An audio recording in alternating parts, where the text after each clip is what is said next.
Podcast, a weekly live show where we explore the power of culture and leadership in business. I'm Ryan McCarty. And I'm George Rogers, and we go live every week to learn from each other and hear from other experts about how to effectively champion our team members and ourselves. So join us live every Wednesday on our social networks or subscribe. You can listen to Apple, Spotify, and Google Podcasts. Now, let's champion your culture. What's going on? What's going on? We are back for another week of Champion your culture. Yes. Every Wednesday we are here live. George, how you doing, man? Hey, I'm doing good, man. It's good to be here. It's been a good week, an interesting week. So I'm just glad to be above the ground. You know, it's always blessed to be above the ground and not below it. But yeah, I'm doing good. Yesterday, let me start off by saying this: self-care is the best care, right? In all reality, like we got to take care of ourselves.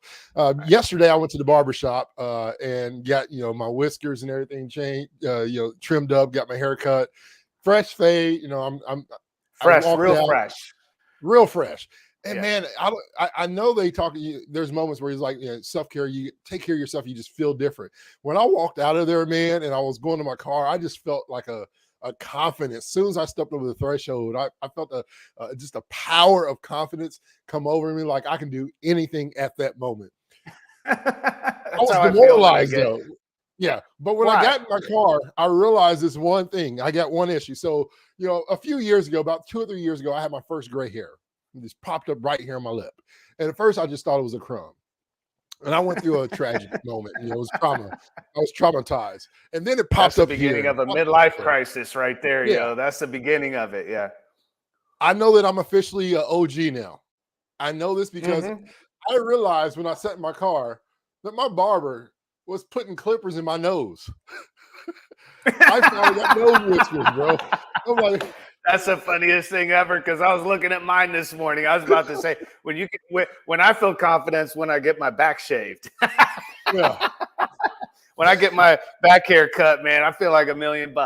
I know. It's officially OG stands OG for old gangster now. There ain't no, it's not, but we're not OGs, because OGs were like from like way back, right? So that we're OGs, like old gangsters. Just old, not original, just old. We're not the OLE, we the OLD. Yeah, about to be old grandpas. Oh man, OGs. Good morning, everybody out there. Thank you for joining us here on Champion Your Culture, sponsored by Culture of Good, with my homie, my good friend, my brother from another mother, my colleague and great mentor, a great speaker, a great CEO, a great husband, a great father, a great coffee drinker, a great beer drinker, a great tequila drinker, a great pacer, date. Shall I go on about I am a good pacer, which is great. Oh my God, ladies and gentlemen, that introduction was brought to you by Ryan McCarty and $20. I'm literally going to take you on the road with me when I go to Keynote and have you get on stage beforehand. I'll bust like a Steve Harvey hype guy, like a hype guy. Yeah. And it's another one. 100%. DJ we want to thank everybody for joining us today. Thank everybody for joining us. As always, y'all want to do something different today. If you're watching live on the stream, whether it's on Facebook, YouTube, LinkedIn, Twitter, if you're watching us live, make sure you join into the chat, you throw a comment in there. And this is what I want to do today. If you're going to like, share, if you're going to rate this, your podcast, subscribe to this podcast and comment during the podcast, I want to throw out a free Culture of Good book. Not only is Ryan all the things I mentioned, but he's also an author. So we're going to want to throw out a signed copy. It may not, take you too. It ain't going to be worth any more on eBay, that's for sure. If I sign it, the price goes down, but it's still a good book. Yeah, value goes down. But make sure you. We love the interaction, so make sure you're chiming in. We got a few of you in the comments right now, so we want to appreciate everybody for joining in with Ryan and I on part two of doing good, community good, and we're going to get into that today. But Ryan, what's been on your heart, man? How are you doing? I'm doing well. Tomorrow is the as you know, the national holiday for all of the cannabis. Those that partake of cannabis tomorrow on 420. So I'll be going up to help with all the stash stores in Michigan, because apparently there's going to be lines of people waiting to get in. So I'm heading up to Michigan over the next couple of days, and so I'm getting everything packed and ready, and you know, yeah, I'm doing good, man. It's weird to think about leaving for a couple of days at this point, because so much of work is so busy and there's so much to get done. It's like, can I check out 2 days to go help out another business? You know what I'm saying? But when cannabis is involved, somehow I always muster up the energy. And I always feel like, you know what, if cannabis is involved, I could definitely get up there. So. The high life. The high life. Yeah. No, I'm doing good. I like what you brought up about self-care, and certainly a good reminder. You know, we get caught up in the whirlwind of every day checking the box and what has to get done. We always talk about a culture of good. Does your what equal your why? Is there a why that's just as compelling as what you have to do? Are you driven by just a list of tasks, or are you motivated and passionate about something that drives you as a person? And so many times when we're not practicing self-care, we just get into that mundane routine of every day, knocking out the punch list, right? Checking in, checking out, getting the work done. But we have to realize that we're more than a human doing, we're a human being. And so how are we being at work? And that's a big topic within the Culture of Good podcast, is how are we being champions? How are we being leaders? Not just are you a manager in terms of title, position, but are you being a leader, right? Like, and so when you practice self-care, you're caring for that ability to lead others well too. So it does benefit you, and it also benefits your team and the organization.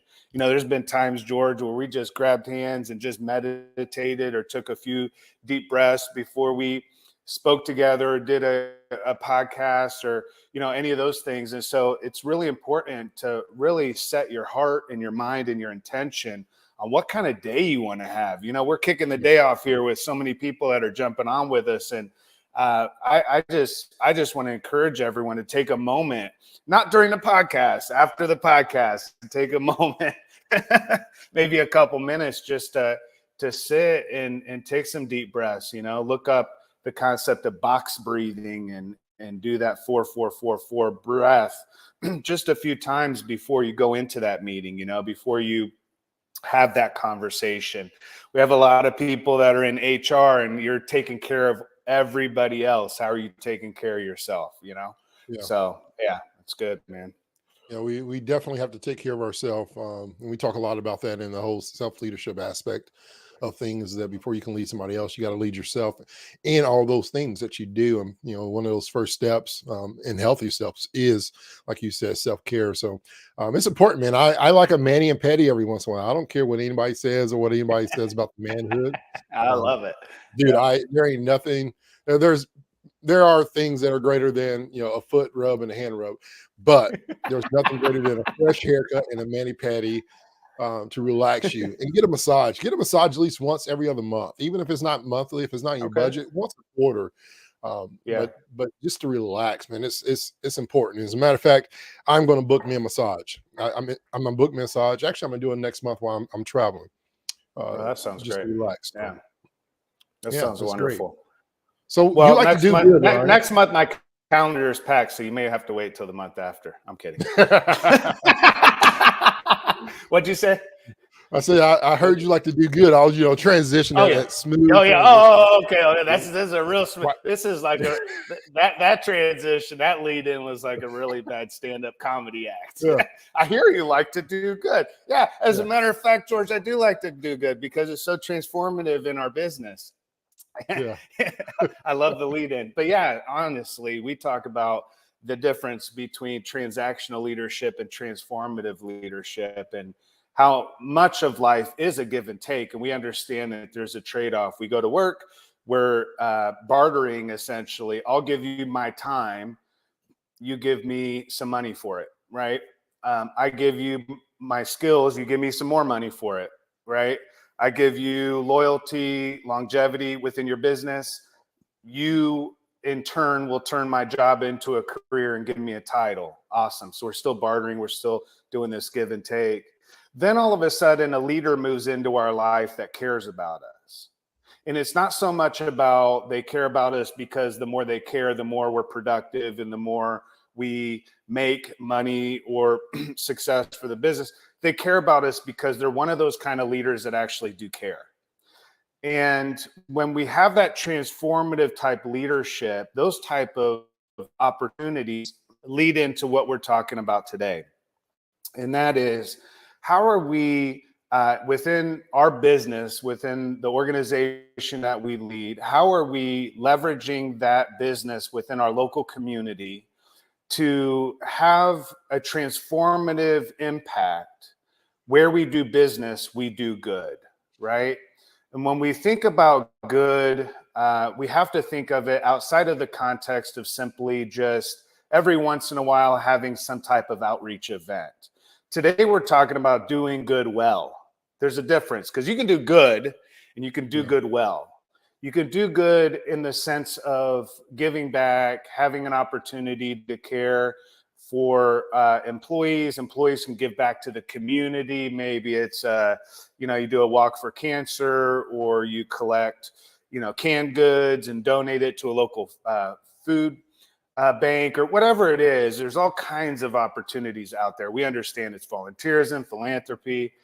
But when we start to do good well, what we start to realize is that doing good becomes an amazing catalyst for opportunities for us to engage people's souls, right? We talk about bringing your soul to work. What we're talking about is we want people to feel something different about where they work, not just simply, I go to work for a paycheck. You know what I'm saying? Have you ever just gone to work and it was a paycheck, and eventually what happens, right? Yeah, yes, it's the check the box mentality, right? You're just checking the box. You go, you show up, you don't do more than you're asked anymore. You've cut it off. The extra mile is more of a negative mile. So you just kind of lay back. That's exactly the mentality that a lot of people get. Yeah, it's like quiet quitting. We talk about that, where it's just like people quit, but they're doing it subliminally. You know what I'm saying? Like you can't really tell because they're getting just enough work done. They say if you pay people just enough to keep them, that they'll do just enough so you won't fire them. It's that transactional type. Give me $5, I'll do $5 a work, or $4.50 a work, whatever it is. But when it comes to doing community good and there's strategy behind it, and we're doing it intentionally, that's what we're going to talk about today. When we do it that way, it changes everything. So I want to jump right into it, and we're going to go through what we're going to call the 8 S's, because usually we throw this in right at the end and then we get stuck not having enough time. I want to go through this with everyone. This is an unbelievable document of just 8 words that start with S. It's really important when you're scheduling out your good events and giving back and caring. What are the 8 S's? All right. So let's go ahead and throw them up here, George. And we'll post this out on social media so anyone can have it. But let's start with the first one. So many times when we're talking about getting involved and doing good, it's the process of doing so is so complex. We have sign-up sheets on desks that no one knows where they are. We have opportunities to volunteer on the intranet. No one knows how to access where those are. And we have limited engagement. And what we want to do is we want to say, how do we simplify what we're planning to do in terms of community engagement, community good? The summer's coming up, George. How important is it to simplify this? Because if we're going to simplify the work that we're doing, we have to be able to say, how is this easier? Yeah. I think get involved in. I always challenge this, and I think we both use this analogy when we talk about different things and aspects of our job and our responsibility, being able to simplify it to where a young kid can understand it, right? An 8-year-old or a 10-year-old. So when I'm doing things or in this matter, an event, I want to make sure the Dexter, right, understands exactly what we're doing. So keeping it simple, because one thing that we understand is that what's simple to me may not be simple to you, right? And so how do we simplify the process, the opportunity, the power, the purpose of it, and the why behind it, so that it keeps everybody engaged? You want people to be not only doing what they're doing, you said this earlier, we don't want to just do, we want to do it well. And to be able to do it well, there are aspects of the event, right? There's different steps of it, that so many things could be going on. And you want to make sure that it's made easier to where it's simplified through every step, and that it's understood, right? It's understood to the point where you're actually asking, do you understand this? And by understand this, can you tell me what you're doing, right? The moment somebody understands what they're doing, they should be able to explain it in their terms, that brings simplicity across the board.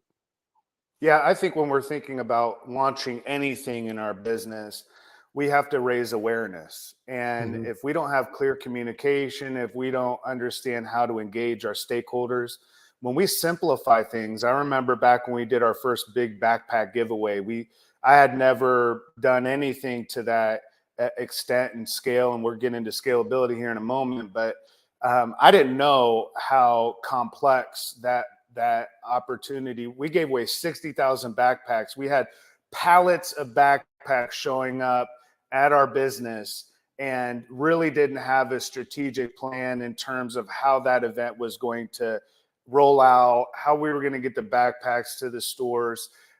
Thankfully, the staff just jumped, right in, and because it's a compelling mission, it engaged everyone.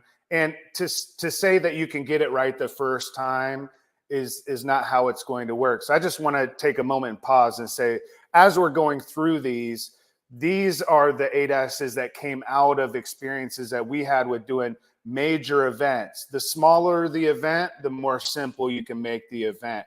The bigger the event, the more you have to be intentional about simplifying it. So when we do giveaways, and we had a decentralized culture with stores, now 1,200 stores scattered across some 42 states, we have to simplify things to such a scale that we're able to just send an email out and people know how to engage with it, right? We don't want to have 20 steps toward getting involved in community good. We want to make it easy. The first part in ensuring that your community good is successful is you have to make it easy for people to engage with it. The second one is scalability, right? That's what I was talking about. Like, I went from giving 1,000 backpacks away in one event in a small town of Marion, Indiana with our church, to taking that in 1 year to 60,000 backpacks across, at that time, 35 states. Yeah. So the question is, dependent upon your business, is it scalable? Do you have a plan to get every stakeholder engaged in it, rather than saying, we do community good? What's your community good? Oh, it's when our senior staff go out and do some good and give a check to the local Boys and Girls Club. Nah, we want every single person in your business involved in community good. That's it. Scalability, right? The scalability is getting everybody involved, because we do see that. We see companies that the check is the easy thing. I think with what we're talking about, when we're talking about doing good and doing it well, we're saying getting everybody involved, and it becomes a true unified team event that truly impacts the community, and everybody from all stakeholders from top to bottom is a part of this. And so how do we get people that are not necessarily connected or engaged? How do we get them engaged? How do we engage them to then be engaged with the why that we're doing? And so being able to take that to the next level. I remember, Ryan, I remember smaller beginnings, 25, right? We didn't have a lot of budget money. It was smaller than that. And so, scaling it up to that 1,000 to 60,000. And now we're talking, already over 1 million backpacks worldwide, or in statewide, across 43 states, right? 43 states is the number right now. And that's coming up again here in July. And so, being able to get that, that connection in order to scale, you got to be able to connect with others and make sure they understand the contribution that they are making, right? Money is one thing that we can all get back. We can do something. There's a way of life where we can earn more money. What we cannot get back, that becomes the most valuable thing that we can do and give to someone, is our time. And so when you're giving your time versus giving your check or your money, what you're saying is you're giving your greatest ROI. Your greatest return of investment is the time that you give to others, and then what that gives back to you. And I think, Ryan, when it comes to this, why do you want to scale it? What's the impact of scaling? What's the impact of that engagement? Is being interactive in that community, in that event, in that moment of doing good, seeing the impact directly, right? Because so many times, and I'll say this as a story and a testimony for myself, I worked for someone for a long time that did good, but I was never part of the good. I saw it, but it didn't really impact me. It didn't do good to me, right? It didn't bring me joy. It didn't bring me relief because I didn't feel like I was a part of that. When you are scaling and you're able to engage everyone and connect with them, get their story, help them find their purpose within the purpose, is such a huge impact to be able to do that. And then the third is source. And I don't know if you want to add anything to that, Ryan. Hold on. Yeah, because you said find your purpose within the purpose. Yeah. So that's really good, because if individuals can't find their purpose within the team purpose, and if the team can't find their purpose within the organization's purpose, you have a purpose breakdown. When you have a purpose breakdown, you can throw every engagement opportunity out there possible, but it's not there. Community good gives us an opportunity, to your point, George, and I love this. I just wanted to stop for a moment and pause because I got chills when you said it. Because I've seen the transformative work that takes place in organizations when leadership is intentional about engaging everyone. Culture, we define culture as how most people feel, believe, and behave most of the time. Culture of good is whether people feel that good. If most people feel, believe, and behave within that good most of the time, that's a culture of good. So what we're doing when we simplify and we scale, what we're doing within that is we're creating opportunity for every single individual and every team so that the business can be engaged. Your people will not own the business. We've said this over and over, but they can own the culture. They can own their purpose, right? The purpose of their team, the purpose of the organization. They can own that. And that's what we're saying. So I just wanted to pause. Thank you for saying that. Sourced is really important. I want to, in the chat, if you're with us here, I just threw that in there with George posting bluesource.com. I don't know if you can share that as well, George, out there. But Amy is my contact at BlueSource, and I'm giving away my secrets here. But for those that are on the podcast, you get extra stuff. So I don't share this. I actually don't share this with a lot of people other than those that take the time with us. So thank you for being with us today. BlueSource, if you're looking at sourcing any type of outreach, whether it's backpacks or coats or hospital kits. I remember we went up to Lurie Children's Hospital in Chicago. We had a large, about 1,000 employees I don't think it was 1,000. I think it was probably around 500 employees that came together in Chicago, and it was called Unleashed. And we had this conference, and we were motivating managers and sales managers and doing this whole conference. But as part of that event that we had, we put together hospital kits for kids. So BlueSource sourced everything for us. It just made it easy. Remember, simplify. I mean, if you're trying to source everything and you're running to Meijer and Walmart and every other department store trying to get backpacks and have everybody bring in a backpack and they're all paying $25, $30 a piece for them. At BlueSource, we're paying something like $10 a piece for these backpacks. We're able, when we source it well.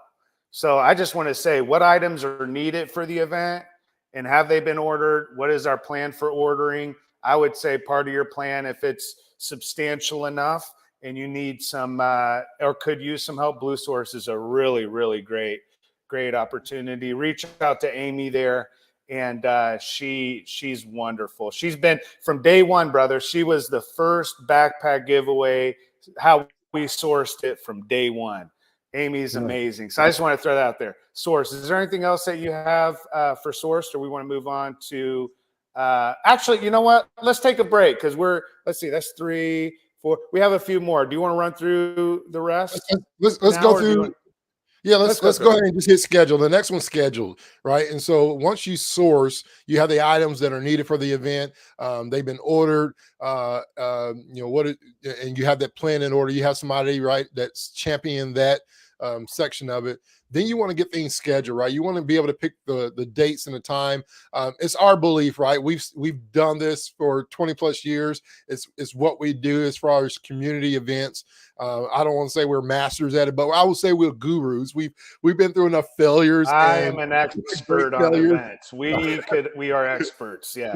So we're experts and gurus on it when it comes to events. And one of the most important things is really finding the right date and time, right, to have this event and be able to determine when is going to be the most effective. Really finding, and this aligns with what we're doing. So for us, at TCC, when we put culture good and and we challenge people to bring their souls to work and really bring this impact, and one of the most important essence was the schedule. When we said book bags, right, it does no good. Maybe it's good, but it's not a huge impact if you say, hey, we're going to do book bags in March and April. Let's do book bags now. Sure. Right. School's about to end. Kids are done carrying their bags by now. They're over it. They're not putting anything in their bags. They're definitely not taking homework home. They're checked out. The most important time is right before school, right? July. Summertime. As you're planning 2 or 3 weeks out, parents are getting there. Parents are wondering if they're going to have enough funds. You got different types of situations, and you want to do good. The best time for backpacks is always going to be 2 or 3 weeks out for school, and so that's what TCC does worldwide on the same day. Everybody gets together, so you want to have that's what I was going to mention. Yeah. I think it's really important. Yeah, I think it's really important, to your point, when we talk about scheduling. One of the key components of how we scheduled our good was everyone was doing good on the same day or within the same week, so that they collectively, all of those employees, say you have 100 employees and they don't see each other all the time. I know we have a lot of field employees. Well, if everybody's engaged in the good on the same day, now we can hashtag and share ideas and moments of good that took place. And now it becomes a way to communicate and have a cohesive opportunity for everyone to get behind a mission together. There's something to that togetherness and that connection as one of our promises that really matters. So scheduling, very, very important. Is it supported? Are the key stakeholders, do we have leadership that's not only bought into it, but are they promoting it? Do we have like the owner, CEO, board members? Do we have VPs? Do we have, and I would say, since we know that in most organizations, 80% of the population of workforce goes directly toward middle management or frontline management, do we have frontline managers engaged in this? Because you know how it is. If everybody out front is like, yeah, we're going to do this, but you don't have that frontline management engaged in this type of work, it fails. And so one of the things that we had to decide early on was, how do we gain the buy-in and support from those key stakeholders, right? We want to scale it to everyone. The only way we can scale it to everyone is if we get those key stakeholders bought in and really behind it, supporting it, sponsoring it, talking about it, promoting it, showing up. Right. That's one of the S's coming up soon. Sometimes the reason that we don't have more people involved in the good that we do is because none of the leaders that we see at work are doing that good with us. The moment that we have leaders join in with us, that opportunity, I love every year seeing Scott and Julie, his wife, and their kids, Mason and Marley, go out to a store and get snow cones and grill hot dogs and hand out backpacks. And does he have to do that? No. Managers do what they have to do. Leaders do what they want to do. And leaders, when leaders show up and they show up in that way, it's because they're supporting that work. And right. I would say nothing does more for the ongoing engagement of good than having key stakeholders be a part of it. So is it really supported? The next one's really important, George. Sensory. Yeah. So sensory is how is this event providing how's it connected to your soul? How's it providing that soul felt experience?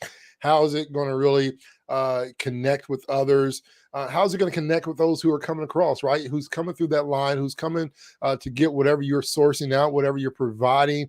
How is it going to impact them? What value add, right? People are spending their time, not only spending your time, but others are coming up, showing up saying, I'm hoping to get something out of this, right? And one or two things are going to happen, Ryan. People are going to get something out of it. And we talked about, we've had some failures.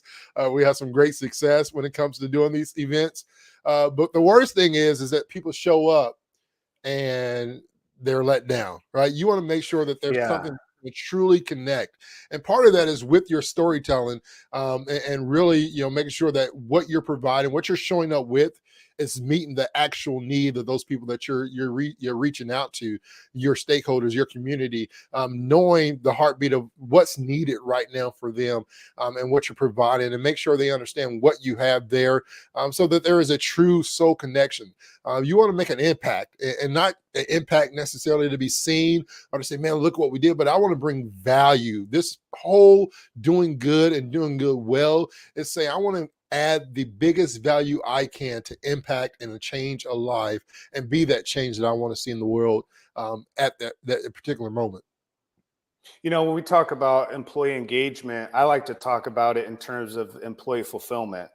Mm-hmm. This community good sometimes can be very check the box like anything else. Everybody, we're going to have a food, we're going to take food to the food bank. Everybody bring in canned goods for the next 3 weeks. And then we have a box, and then somebody randomly goes and delivers it to the food bank. What we're saying with sensory is stop just collecting food, go down and eat with people. Yeah. Right? Be a part of the community. Get to know the person's name, get to know their story. Let this be heartfelt. Let people feel something beyond just going to work. Like what do people feel about their job? This is the opportunity for us to go from feeling to belief to behavior. This is like, what are people feeling about their job? Does it give them a good feeling to show up at work? Well, when their work is tied into the good that's happening in their community and for their neighbors, yes. But if it's just another check the box. So what we're saying with this is, how have we established and built this event so that people can feel something, they can see their impact, to your point, they can know that when we leave this event, it's more than just planting a tree in a park and hoping one day somebody catches some shade when they're taking a jog. This is about ensuring that we are impacting people's lives in a way that's sustainable, that is also sensory, that has that feeling built into it, where people can leave and say, that right there was transformative. And we hear those stories from the events that we lead and we help others to lead, but it's really important to ensure that there's that sensory piece to it. A couple more things, and Streamline could really go into the simplified piece, but again, we're talking about engagement, but when we talk about streamlining it, this is a unique opportunity that we have. And this is more than just simplifying the process. This is saying, all right, most of our companies have employee engagement, they have customer engagement, and they have community engagement. Streamlining means we take each three of those streams and line them together so that it's one stream.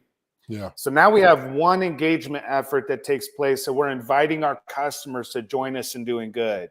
We may not want to do this on the first event. Right. We may. You want to create the organized chaos within, and then figure out. Yeah. You want to get out some of the kinks in your good events and stuff. Or maybe you do invite the customers and say, hey, this is our first time doing this. It may be a mess, but we care and we love people, and that's why we're doing it.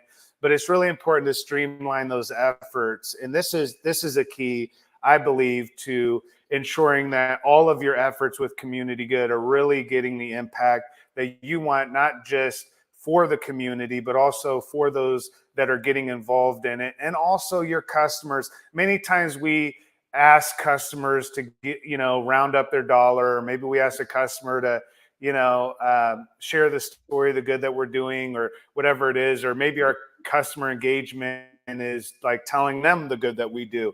Oh, by the way, we do this good. All right, that's all fine and good. But what about, hey, we do this good. Would you like to join us this Saturday in helping us hand out backpacks? Would you like to join us this Friday? We're making, breakfast burritos that we can freeze for local homeless teens and youth. Like, would you like to join us? Like, part of our promises in our success criteria for this is, have we invited others or inspired others to join us in doing good?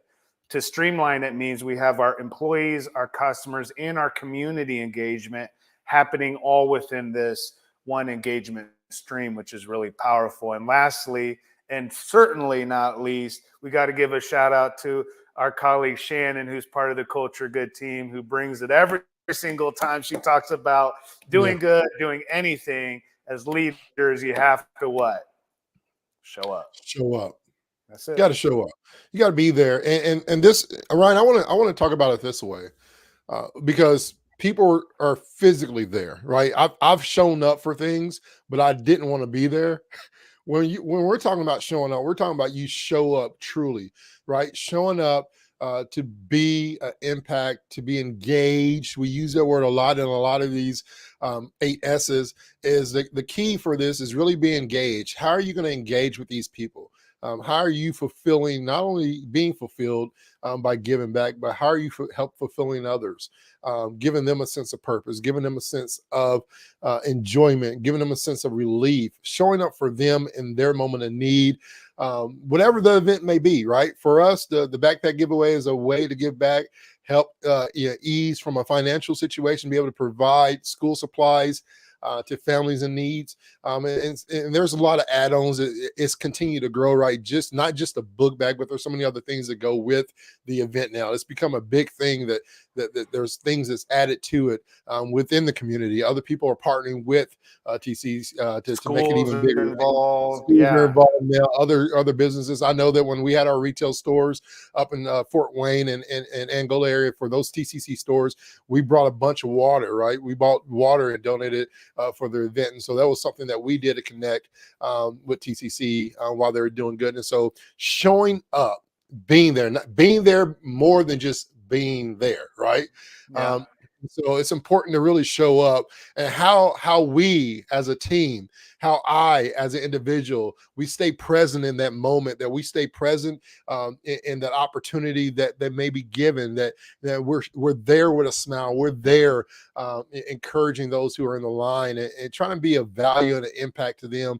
And the most important word through all this, when it comes to showing up through every process, right, through all these 8 S's, as we show up throughout all of them, the goal for me personally is that I am consistent.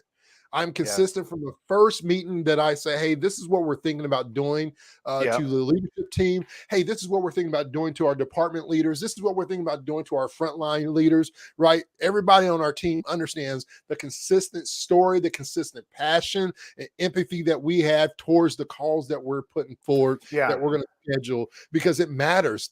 Consistency matters when you show up, right? If Ryan shows up very inconsistent in my life, it's going to be a very inconsistent relationship, right? We have a great relationship because for the most part, we're both consistent. We're consistent, but we know our inconsistencies, if that makes sense, right? We know, I know when Ryan needs me most, right? When he doesn't respond to a text message within X amount of minutes or hours, I'm showing up to Indianapolis. You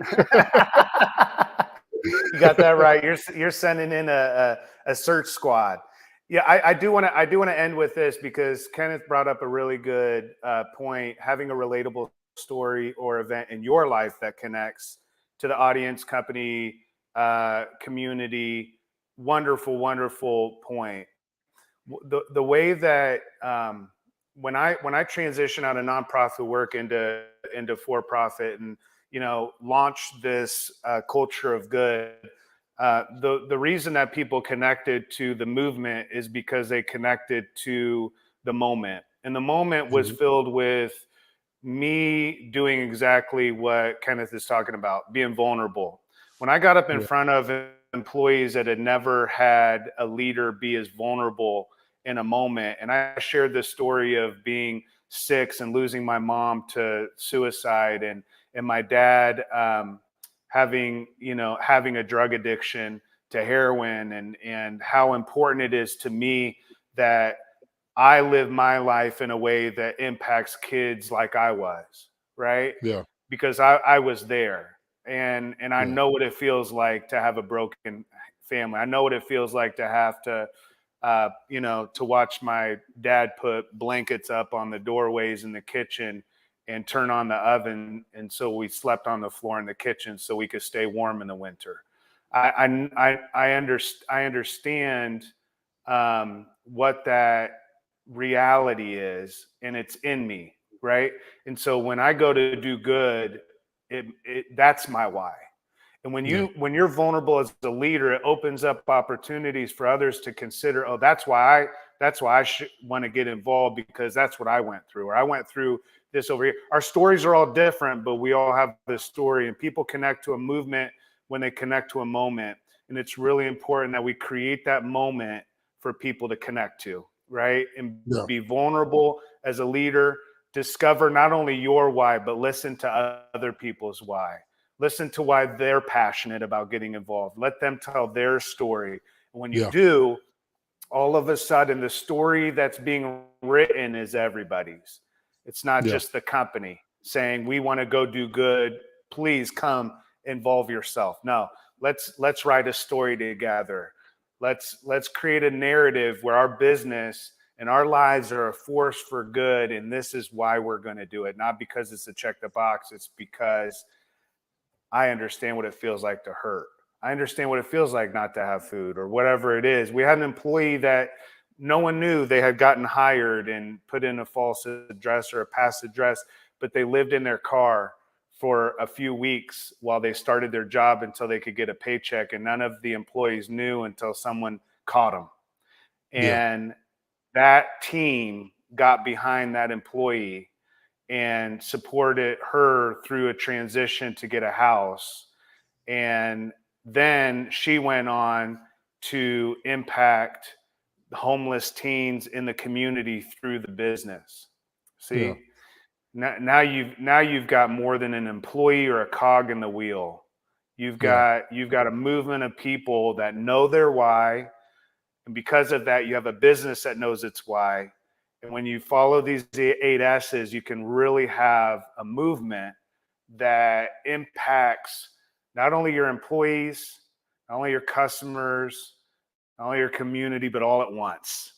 And one amazing opportunity. We call it the culture of good, but you might call it something else. We're excited that you joined with us today. George, I'm excited to hear stories as people are implementing some of this within their business, and actually be able to know that what we're talking about is having that kind of impact. We're seeing it in many companies. We want to see this movement continue to grow way beyond what we're talking about today. We would love to see business itself as a force for good throughout the world. So that's why you're here. That's why we're here on Champion Your Culture, the podcast sponsored by Culture of Good. We have Lighthouse Research and Advisory providing data and research for us so that we can provide that for those that show up. And as always, we're excited about the following topics that we have around this. Summer's coming. What an amazing opportunity for you to engage all your stakeholders in doing good in the world. So, George, do you have anything else before we sign off here today? No, I just want to challenge. I've been saying this the last couple of weeks, and I just want to make sure it's part of my story now that true leadership doesn't want anything from you. True leadership wants everything for you. And as leaders, what do you want for your team today? What are you going to be able to give to them? Knowing them and engaging with them is so important, especially as you talk about doing good. One of the things that you want to make sure is that you're doing good internally, right? That they know that you're a good leader, that you care about them. And so, doing good well first starts with self-care, not just necessarily self-care for yourself, but self-care for your organization. Make sure you're doing good well internally. So make sure that it starts there. You do the big good event, but make sure you're doing big good internally with your team, and they understand that, hey, listen, I don't want anything from you, I want everything for you, and you have that relationship to where so make sure that you're doing good well. And as we're talking about doing these things and doing events, make sure you're celebrating those moments and failures. Listen, celebrate the failures. Do all those things internally as well as externally. That's when you start to see that engagement go up. Engagement is easy when I know that Ryan cares about me as his team member, right? It's easy for me to say, Ryan, you want to do what? I'm there. I'm showing up. Yep. And as you said last week, Ryan, it stuck with me. And we talked about this, showing up in our words and our actions, right? We're going to show up with what we say by what we do. And I think that's so important that we do that for each other, for ourselves, but also for others to bring good to this world. And so, yeah, that's all I got to say, man. I'm excited. I appreciate everybody joining us again on Champion Your Culture, sponsored by Culture of Good and the team there. We got a great team. If you're looking for a keynote speaker, Ryan and I, we are keynote speakers. If you're looking for leadership development or workplace culture, you're looking to enhance, engage, or relaunch or refresh or start doing good within your company, we offer services there. You can visit www.cultureofgood.com for more information. Reach out and maybe put Champion Your Culture podcast as a way that you've heard about us, and we'll be able to serve you in that way. We appreciate everybody joining us again, Ryan. Until next week. So I'm saying Kenneth probably was the most involved today in really chatting up. Like chatting. So you were saying that somebody's going to win a book at the end of this. Why don't we do this? I would say he. I mean, unless do we?